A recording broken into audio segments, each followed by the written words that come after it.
अस्सलाम वालेकुम। आज हम बनाने जा रहे हैं नरगिसी कोफ्ते। आइए देखिए हम आज नरगिसी कोफ्ते कैसे बनाएंगे। 5 से 6 अदद बारीक कटी हुई सब्ज़ मिर्च चाहिए। 2 टेबलस्पून आपको जीरा चाहिए। हस्बे ज़रूरत नमक चाहिए। पिसा हुआ साबुत धनिया चाहिए। पिसी हुई काली मिर्च चाहिए। हरा धनिया आपको बारीक कटा हुआ चाहिए। 3 अदद अंडे जो है बॉइल्ड किए हुए चाहिए आपको। और 5 से 6 अदद जो है बॉयल किए हुए आलू चाहिए आपको। आपने जो है अंडे को जो है वो इसी तरह से काट लेने हैं जिस तरह मैं काट रही हूँ। एक अंडे के जो है वो आपने 4 पीस कर लेने हैं। सभी अंडों को मैंने जो है इस तरह काट लिया है।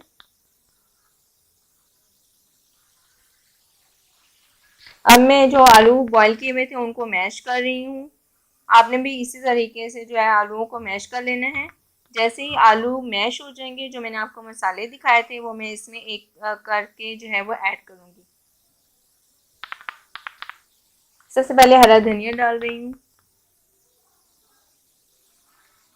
ये आपकी अपनी मर्जी, आप ज़्यादा यूज़ करते हैं हरा धनिया या कम यूज़ करते हैं।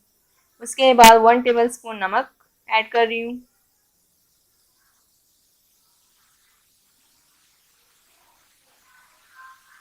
1 टेबलस्पून पीसी हुई काली मिर्च।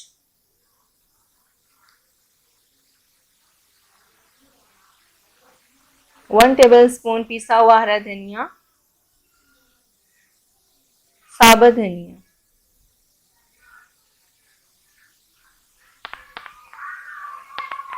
और 1 टेबलस्पून जीरा।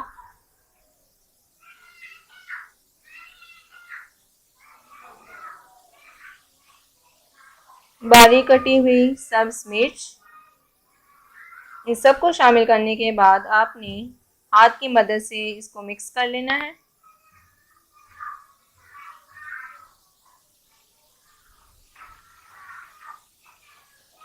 अच्छे तरीके से जो है आपने मसाले को मिक्स कर लेना आलूओं के साथ।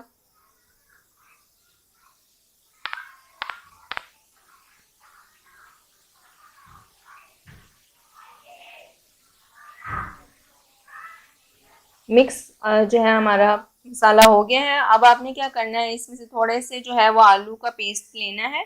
उसको हाथ में जो है वो ले लेना है। उसके बाद इसको थोड़ा सा गोल करके इसमें अंडा रखना है। जो मैंने बॉईल किया हुआ था अंडे का एक पीस रखना है। उसके बाद आपने जो आलू मैं आपको दिखा रही हूँ इसको बिल्कुल इस तरह से रैप करना है जिस तरह मैं रैप कर रही हूँ।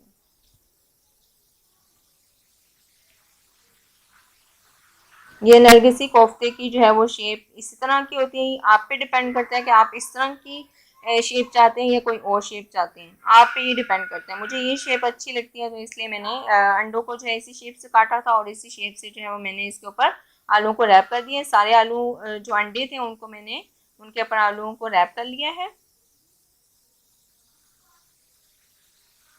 अब मैंने एक जो है अंडा लिया है, उसमें 2 टेबलस्पून दूध शामिल कर लिया है। इसको जो है आपने अच्छी तरीके से फेंट लेना है। फेंटने के बाद जो मैंने अब नरगिसी कोफ्ते बना कर रखे हैं उनको जो है वो मैं अंडे में जो है वो डिप करूँगी।